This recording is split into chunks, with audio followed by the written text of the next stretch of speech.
All right, everyone. Welcome to our April 7th meeting of the Revenue Subcommittee. We will almost certainly be having another Revenue Subcommittee meeting tomorrow, time to be determined. We have one more issue where there are still amendments that need to be Wait, no, George, did we get that done? I'm thinking of 480. Never mind. We may not have Revenue Subcommittee meeting tomorrow if we get through everything on our list today. So let me take that back. We'll start today with what I think are the bills that'll get a little bit less in the way of significant conversation. We'll need less explanation. So let's start with HB 987. So this is a bill that obviously has been sitting in committee for a while. We caught the Senate crossfire of it. This is the House version, Delegate Cheese bill. What it does is create an expanded technical assistance program for businesses in TEDCO just to help assist entrepreneurs as they're growing their businesses. It's a super small fiscal note for something that may have significant impact. Delegate Cheese did submit amendments. George, these would conform with the Senate amendments, right? Correct. It conforms the bill to Senate Bill 459, which effectively reflects the content of this bill with the exception of this one difference. Right. So all this amendment does is it says that part of the program's goal is to help these businesses access and attract private capital. So I'll move the amendment. Second. Any discussion or questions on the amendment? All those in favor, please raise your hands. Aye. Any opposed? Yeah, actually, I just turned it on. I think Hey, Mike, you're not muted. Oh, there we go. Okay, I muted you. All right. So that amendment has been added. Now the bill as amended. Is there a motion? Move favorable. Second. All those in favor, please signify by raising your hands. And Delegate Long, since you can't be on screen right now, if you just want to say yes or no to vote, since I can't see your hand, that'll work.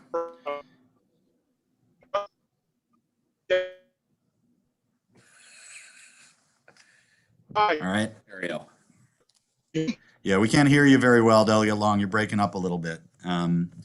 So I'm assuming I heard a little bit of an aye in there, so I'm going to assume that's a yes vote for that bill. So that bill is recommended favorably to the full Ways and Means Committee. We then can turn to the cross-file Senate Bill 459, which already had that amendment on it, so we don't need to add the amendment. I move the bill. Second. Any discussion on the bill? All those in favor, please raise your hands. Any opposed? Aye. All right. That bill is recommended favorably. We can turn to SB 622. This is the cross-file of Delegate D. Jones's bill that creates the income tax subtraction modification for donations to diaper banks and other charitable entities. George, my understanding is the Senate, do we have amendments on this bill? Sorry, let me just quickly confirm. You have House Bill 711 returned passed, no changes by the Senate, and this conforms the Senate bill to House Bill 711. All right, so just conforming amendments. I move the amendments. Second. All those in favor, please signify by raising your hands.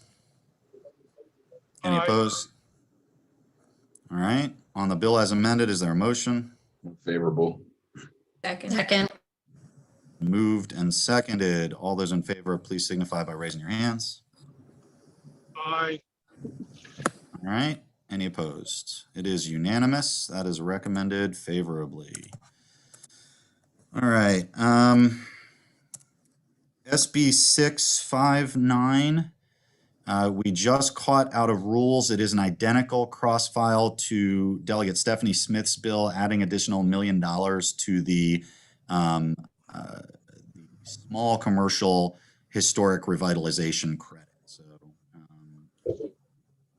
we've already voted in favor unanimously, I believe.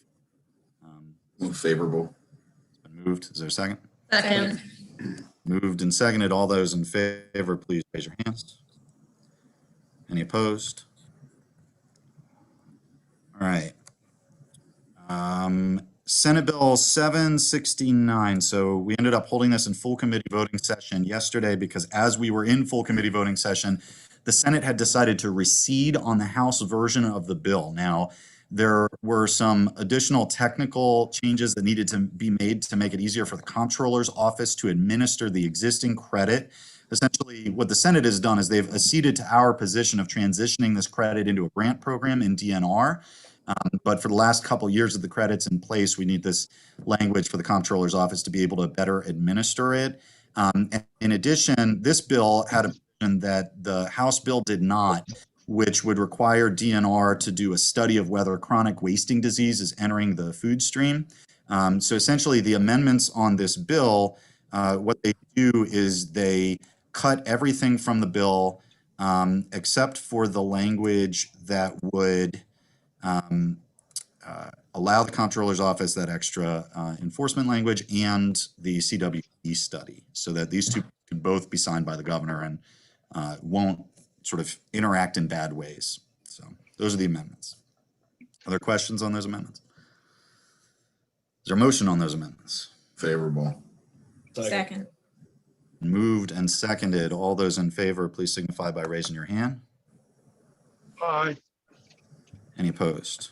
Okay. On the bill as amended, is there a motion? Move favorable. Second. Moved and seconded. All those in favor, please raise your hands. Aye. Any opposed?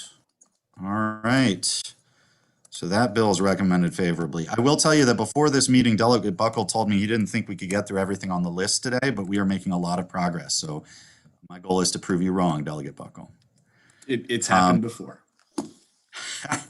Senate Bill 639, Maryland TEDCO Inclusion Fund Establishment.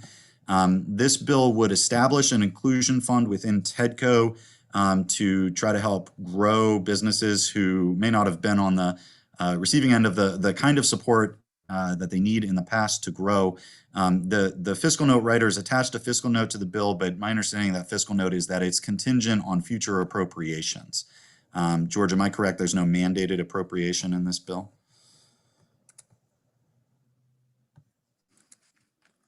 You lost George. I do not believe that there is a mandate. So no mandated appropriation. Refer question.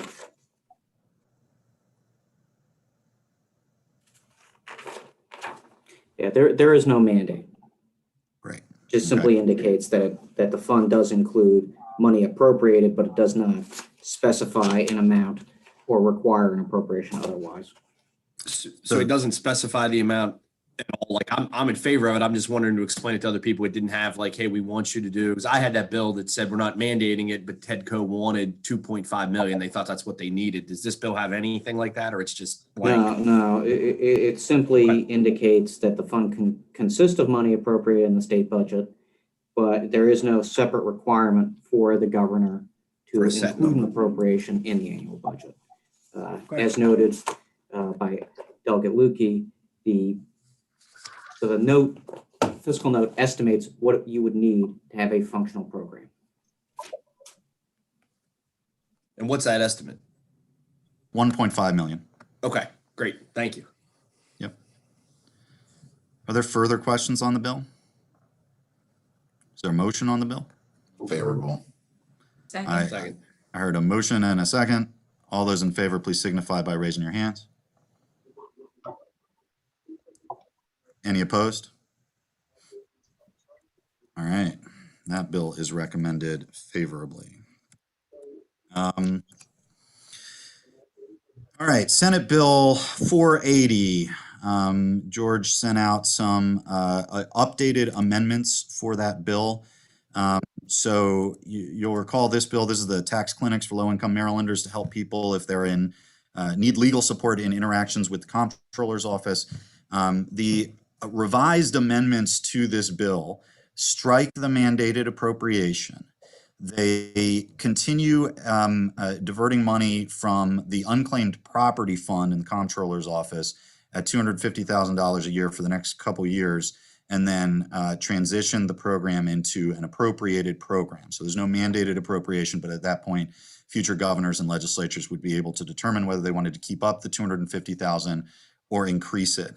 The bill, as it came over from the Senate, also made a couple changes from the House version of the bill that went over, including evenly distributing the fund to the 3 different entities who receive it.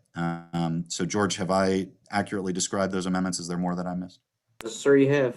And just once again, as was done in the House bill, you're transferring the administration of the program from MHEC to the comptroller. Right. So, Move the amendments. Second. all right. They've been moved and seconded. All of those in favor of the amendments, please raise your hands. Any opposed? Aye. All right. So the amendments are adopted. On the bill as amended, any discussion? Is there a motion? Move favorable. Second. All those in favor, please signify by raising your hands. Any opposed? Aye. Okay. We also have the House version of the bill came back over in order to make sure that these 2 bills conform to each other. We're now going to have to move not to concur. So we will be appointing a conference committee on that to make sure that the bills conform with each other. But the Senate's aware of that, and they're ready to appoint a conference and get it done quickly. So that should be ready to go. All right, the 2 more complex bills for today. Let's start with Senate Bill 885, Economic Development, Income Tax for Catalytic Revitalization Projects. You'll recall that this is a bill that is aimed at certain former federal properties, state properties, former mental hospitals, schools, things like that, that are now not occupied by those uses. They're often held by the state at the expense of the state for maintenance. The idea behind the bill is to create an incentive structure to help redevelop these projects. There are 2 amendments that I know of. I'll turn first, if it's okay, to Delegate Polakovich-Carr's amendment. So Delegate Polakovich-Carr, take it away. Yes, so I distributed 2 amendments. The more recent one that was distributed late this morning, I want to say, is the one that I'm actually offering to the subcommittee. So that's Amendment 923624. Amendment number 1. Thank you, Delegate Barnes. So this amendment has to do with the part of the bill where it directs DHCD to promulgate regulations to implement the tax credit and the program. And it would simply instruct or include as part of their promulgation of regulations that they should place an emphasis on applications that promote affordable housing. It's not a requirement that they have to fund programs that have affordable housing, but just to show the intent of the legislature that we are hopeful that there will be some projects that come out of this tax credit that do include affordable housing. I have shared this language with the department, hence the reason for the redrafted amendment. They were looking for slightly more flexibility than what the original amendment was that I had drafted, but the amendment before us that they are comfortable with and feel like it meets their intents for what the program are and are comfortable with, including that in the regulations. I move the amendment. Oh, whoops. I clicked off the screen. Okay. Second. Questions on the amendments? Been moved and seconded. What's the primary purpose of this program? I remember the bill. I have some of my notes on it, but I didn't think that this was a program that was particularly geared or steered simply towards housing redevelopment, but it also included whatever you want to call it, commercial redevelopment or nonprofit office space redevelopment, anything of that nature. So the original intent of the bill was to address housing, or are we just interjecting that now? I think the original intent of the bill is to redevelop the properties into, what I would generally, these are large properties. I would generally expect they would be mixed use. So, we would certainly see commercial and office space. I think the result of adding this amendment would be that, if the program were to ever get to the point where it was oversubscribed, the department might express some preference for projects that include affordable housing over projects that did not include affordable housing. But it's very flexible language as a result of the conversations with DHC. That's my only conundrum is in my limited experience, but professional experience in representing some different developers and doing mixed use projects. When you mix commercial, retail, office space, and housing in a building, it's very difficult to get affordable housing within that footprint. Simply because the commercial tenants, whether they be commercial, retail, office space, have a connotation of, I don't want my offices in an affordable housing building. I'm not saying it's wrong or right. I'm just saying that's a reality.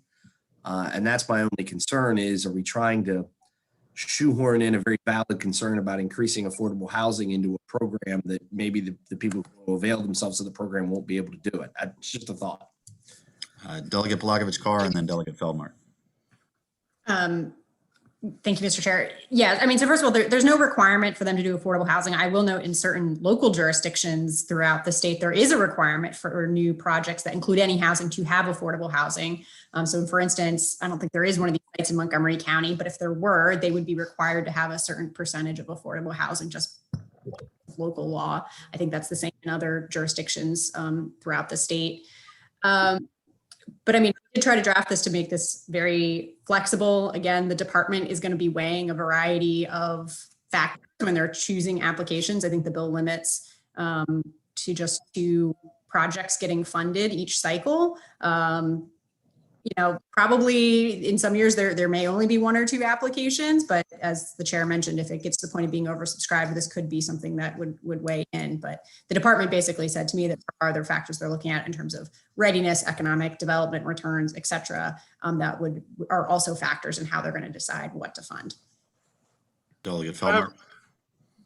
Thank you, Mr. Chair. So, I mean, I think as Delegate Pelakovich-Carr said, this is not requiring anything. It's suggesting that the department focus on this, and tax credits are supposed to provide an incentive for developers to do the kinds of things we hope they will do. And if this gets them, if folks have misconceptions about incorporating affordable housing into a mixed use project and having this provision in this tax credit program is an incentive to get them to look at it differently and try something that they might not have considered before, or at least look at the possibilities, I think that's a really important step we can take.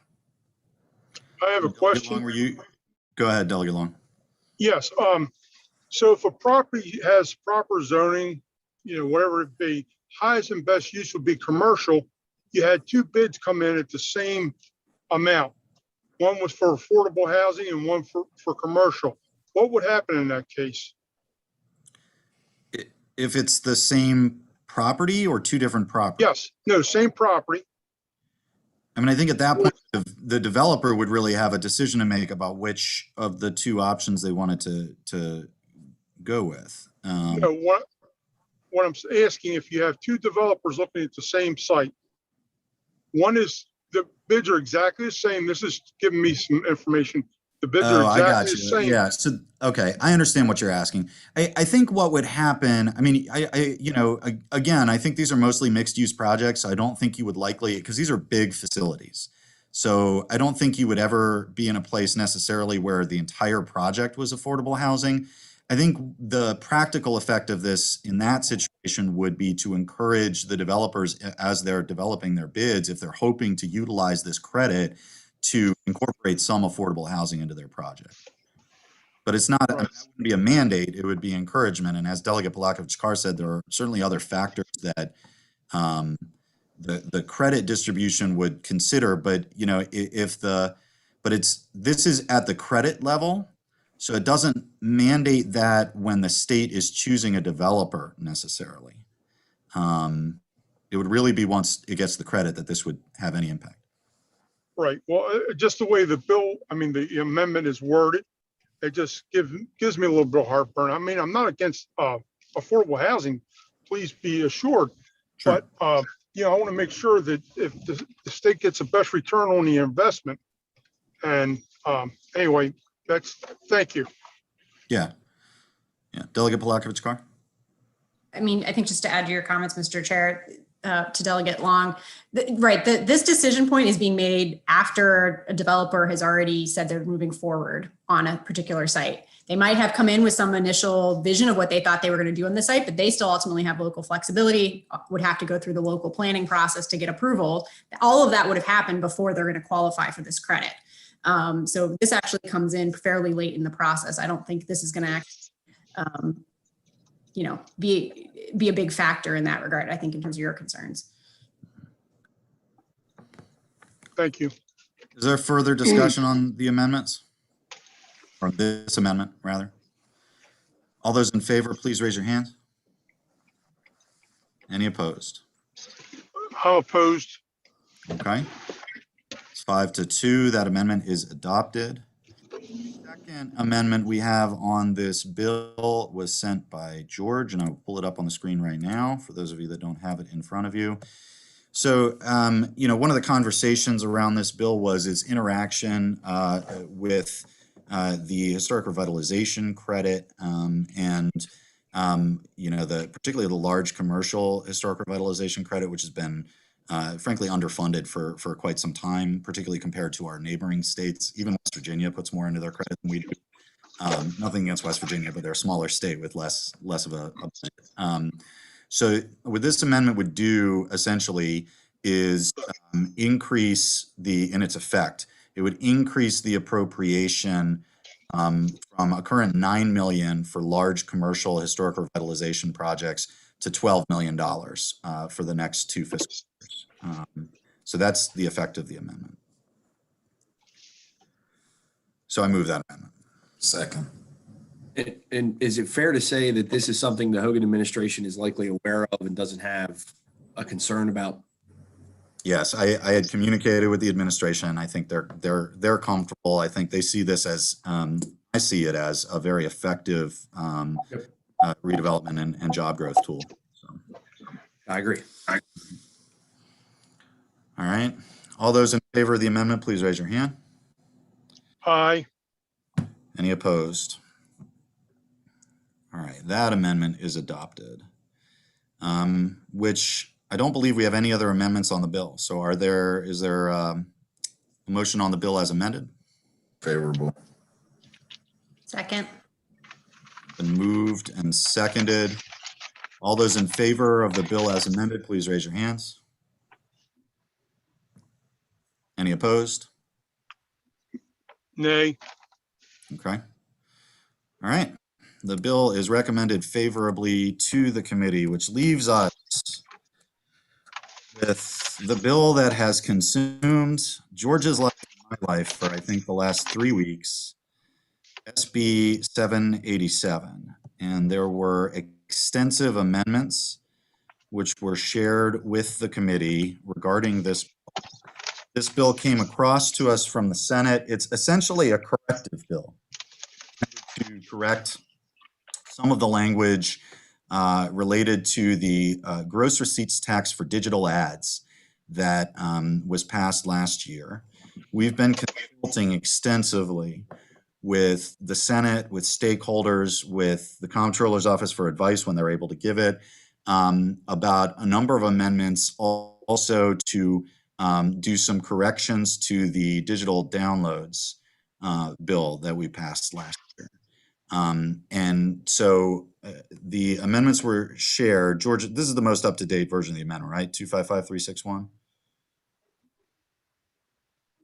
Unfortunately, they all have the same identifier Oh, they do? number. Okay. If you The one- scroll to the very end of this document, if I can see that, then Is it the That would one be you the best. sent out in your email at 10:15 a.m.? no. No. Let me. Hmm. There we go. The one you sent out at 2:30 p.m. Yes. Okay. There we go. So I'll walk through this and George will jump in and interrupt anytime I mess something up. But much of you'll notice the amendments are extensive. Much of the amendments simply update language in various sections of the code to clarify that we're talking in those sections about digital products or digital codes. So this language here relates to the utility arrearage assistance that we provided in the Relief Act at the request of the Economic Matters Committee. The way that program was structured, it sends money through the PSC to the utilities, and then the utilities can forgive utility arrearages. There was some question about whether that is then taxable income. And this provision here, and let me pause for a second. If there is any individual provision of these amendments that you would like to have pulled out and voted on separately, we can take a separate vote on any part of these amendments. But if nobody wants to pull anything out, we'll vote on the amendments as a block. So this LL you see on the screen right now would make clear that the utility arrearage forgiveness that we all voted for in the Relief Act is not taxable income. So these people will have their back utility payments forgiven to some extent, and they will not owe taxes on that forgiveness, as they should not.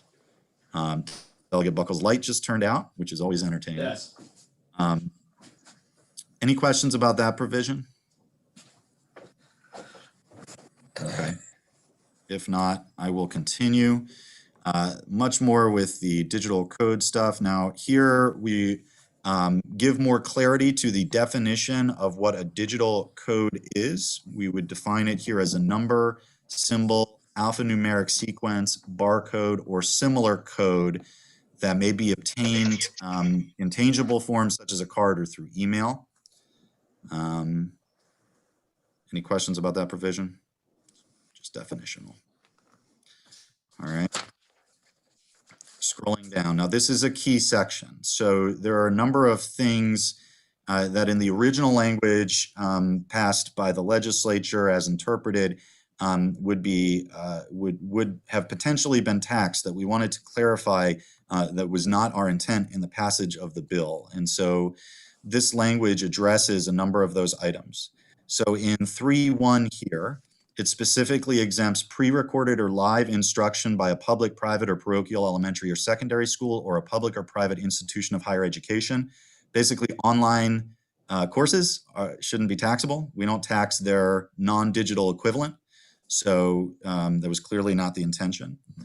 2 says instruction, or sorry, II says instruction in a skill or profession in a buyer's current or prospective business, occupation, or trade if the instruction is not pre-recorded and features an interactive element between the buyer and the instructor or other buyers contemporaneous with the instruction. So currently, if you buy continuing education on a DVD, that's taxable, right? That's pre-recorded, it's not live, it's not interactive. A digitally downloaded version of that would continue to be taxable under this language. But if it's a live continuing education course, which we do not currently tax in its non-digital version, this would make clear that the digital version of that is also not taxed. Any questions so far on these provisions before I move on? Okay. III is a similar provision. A seminar, discussion, or similar event hosted by a nonprofit organization or business association if it's not pre-recorded and features an interactive element. So this is similar to the continuing education piece. Again, we don't tax if you pay to go to a nonprofit's seminar. We don't tax that under current law. So the digital version of that should not be taxed, at least under the intent as we understood it of the law last year. And this folds that out. 4 here, IV, a professional service obtained electronically or delivered through the use of technology having electrical, digital, magnetic, wireless, optical, electromagnetic, or similar capabilities. So a professional service, essentially, that is currently not taxed would not be taxed if it's delivered digitally. Now, I should say, if, for example, that service is photography and that photographer provides photographs, those are taxed. Those are taxed if they're under current law in physical form, would be taxed under digital form as well. But the actual service itself is not taxed and would not be taxed under this provision. Any questions? Okay. So there's more clarifying language here. End user is a person who receives or accesses a digital code or digital product code for use. So George did extensive work digging through, I think, pretty much the entire code of the state of Maryland, making these corrections throughout. So let me scroll down to the next substantive provision. George, if I'm skipping anything, just yell stop.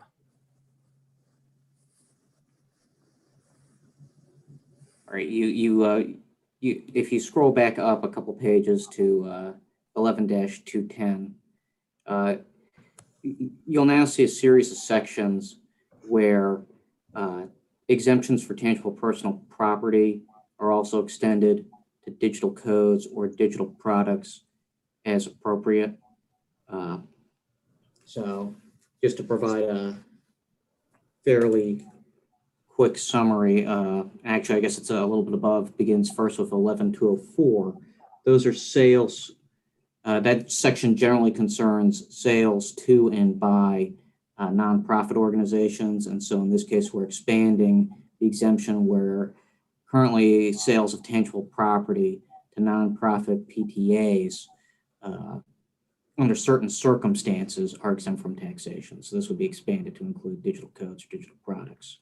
The idea being if the legislature has previously acted to exempt tangible personal property for these various groups, then that should be extended to digital codes and digital products. Yeah, the changes are all done for consistency. 11-208 concerns items used in interstate commerce. 11-209 are casual and isolated sales. 11-210 concerns certain research and development materials.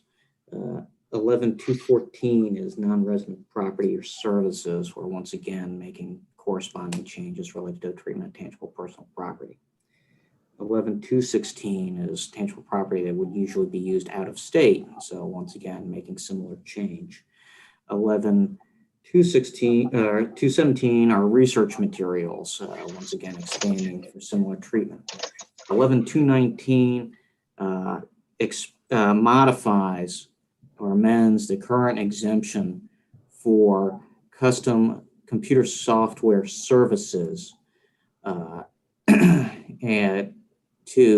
in light of the new treatment of digital products under the code. So let me, this section involved extensive conversation. And so let me just let the subcommittee know some of the issues involved in it. So years ago now, the legislature specifically exempted custom computer software services from taxation. There are a number of issues that have arisen in states across the country regarding the taxation of software, in part because there are many different types of software. There's, off-the-shelf software that you just, if you buy it at GameStop, it's taxed. If you buy it online, it should also be taxed. There's also purely custom software. So a business goes to a software development company, a specific customized product for them. And that's exempt under current law, and it should continue to be exempt whether it's downloaded or not. The issue is products that are a little where you might have a product that has some off-the-shelf components, but is customized for a particular end user. And what this language seeks to do is to essentially say that if the software requires customization to operate as intended, so it won't operate as intended unless it is specifically customized, then it would not be taxed. And for the most part, the type of software we're talking about here is business enterprise software, right? It's stuff that businesses use. And the sort of underlying taxation argument here is that to tax these things would be, for example, akin to taxing manufacturing equipment, right? You're double taxing the thing. You're applying a sales tax when the equipment's bought, and then you're applying a sales tax to the product that equipment makes. So the argument is this software is similar. So that's what this language does. Are there questions here? All right. Continue, George. Do you want to keep going through the sections? yes.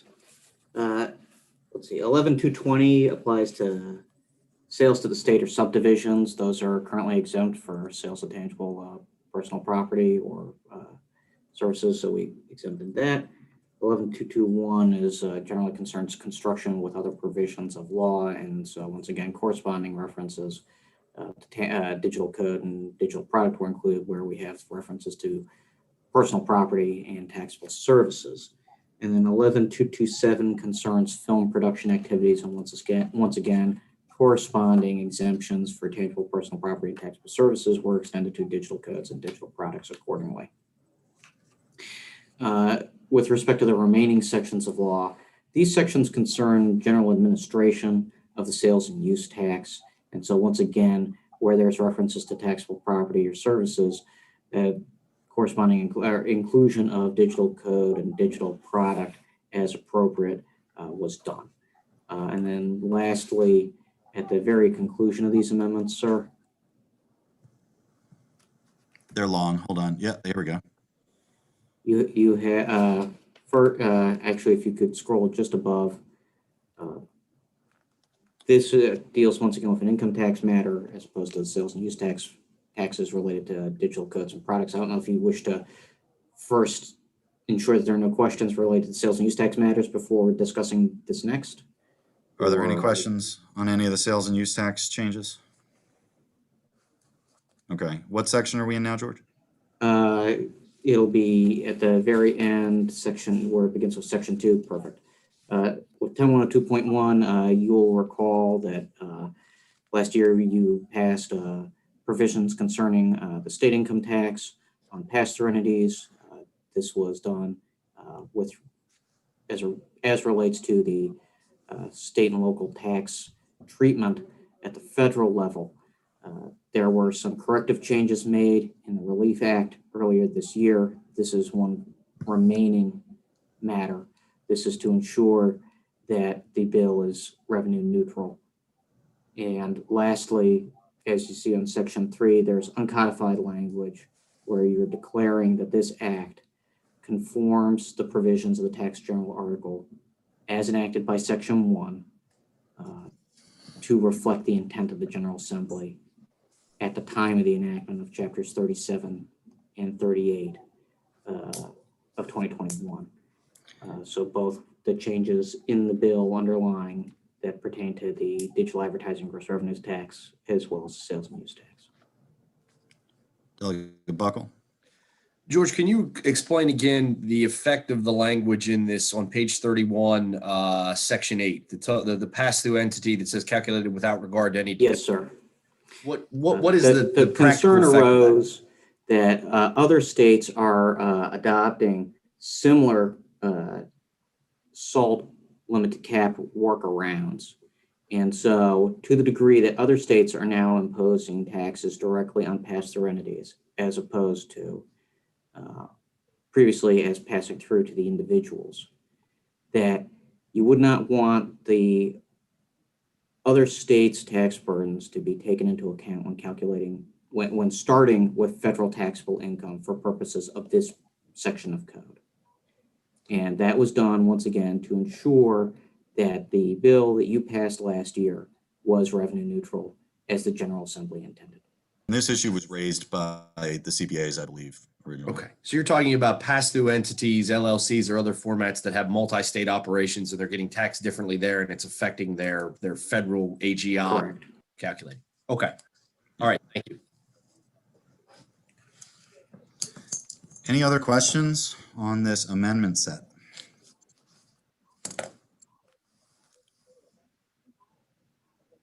Buckle, you raising your hand? I don't. I just had to hit my hand off. There we go. All right. I move the amendments. Second. Any discussion? All those in favor, please raise your hands. Are the Any amendments? opposed? Yeah, the amendments. Yeah. Any opposed? Yep. Okay. On the bill as amended, is there any discussion? I did. I just was looking for some clarification. So my understanding is that the comptroller has interpreted last year's bill And some of those interpretations may have led to why we've done some of the cleanup stuff, particularly with respect to the digital sales tax.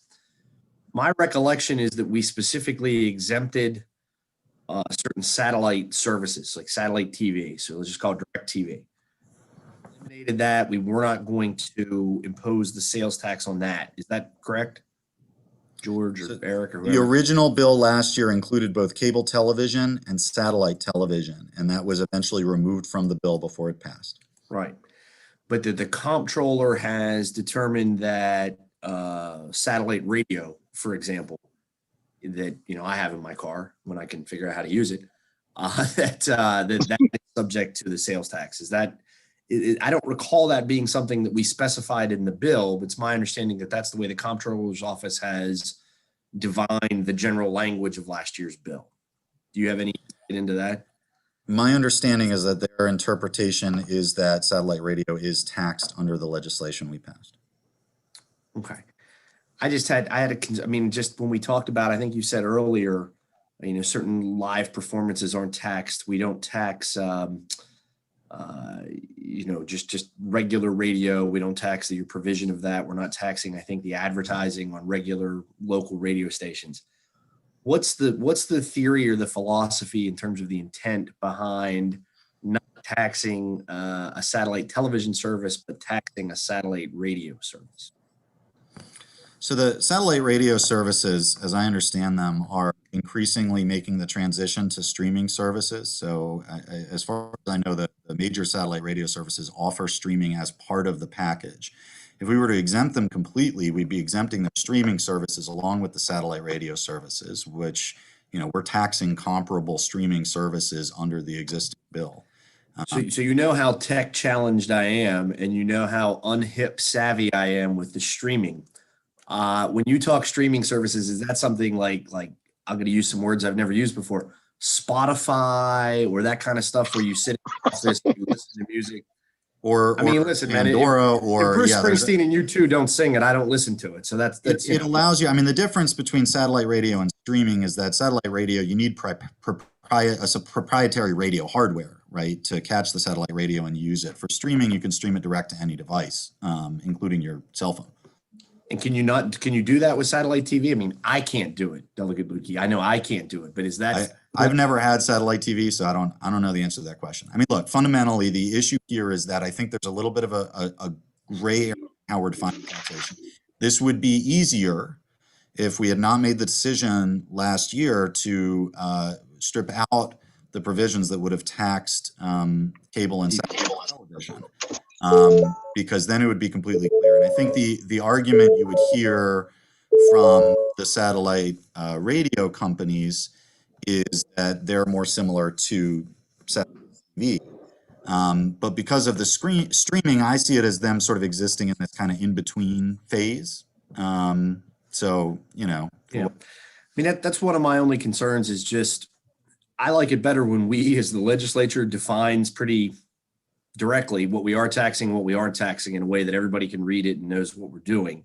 I always have some concerns when the comptroller's office is divining the spirit and intent of the language to determine who they're going to assess the tax on and not, because I think that's a little bit outside of their ambit. They're in some ways making policy. That's why I suggested that maybe what we would do is say, hey, it's to instruct the comptroller's office to not make those determinations and allow us to address it legislatively, either through this legislation or something else that specifically says they're in or they're out. But it's a point that I wanted to raise. If we're fixing things with the bill, that might be one of the areas that we could fix. I got you. Did you want to hold the bill? I would not do that to you if you tell me that it's important to the work of the subcommittee and the committee to move things along. I wouldn't do that. I think.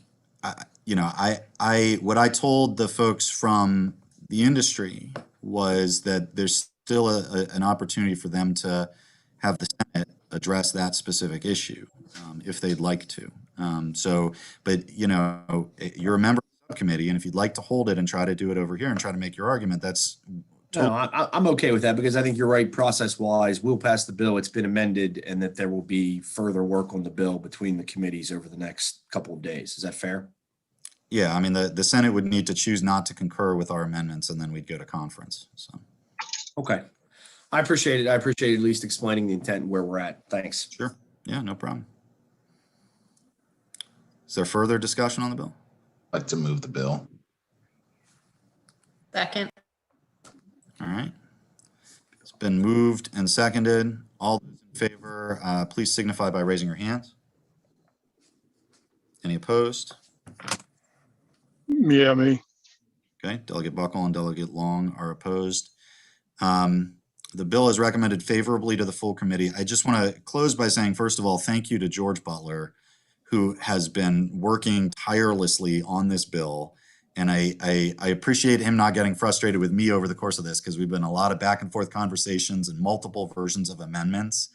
I want to thank the stakeholders who've all weighed in and offered their thoughts on it. I, in particular, want to thank the Comptroller's Office. You know, they have the job of trying to take what we write and make it into you know, something that works in the real world, and it's a tough job. They have been an incredible resource as we've been trying to think through the ramifications of different components of this bill. So thank you to them. That may be our last subcommittee meeting of the session, depending. We may have other bills that come up. Are there, sorry, Delegate Buckle, go ahead. Did we do Senator Edwards' Bill 622, the diaper bank bill? That's the Yes. Delegate Jones? We did that one. I just missed it. Okay. Yeah, you voted for it. I thought so, but I didn't have it on my little notes. I just do what George Edwards tells me. I'm working for him. So if we don't get a chance to meet again as a subcommittee, I want to thank each of you, the members of the subcommittee. We have dealt with a tremendous amount of stuff this session. And I don't know about you all. I'm incredibly proud of the work that the subcommittee's done this session. I think we've, you know, really made a big difference. And in particular, the work we did in trying to, over the last couple of years, and trying to make sure some of our tax credit programs are actually doing the things that we intend them to do. It's really a sea change for the state, and it's something that's gone unnoticed.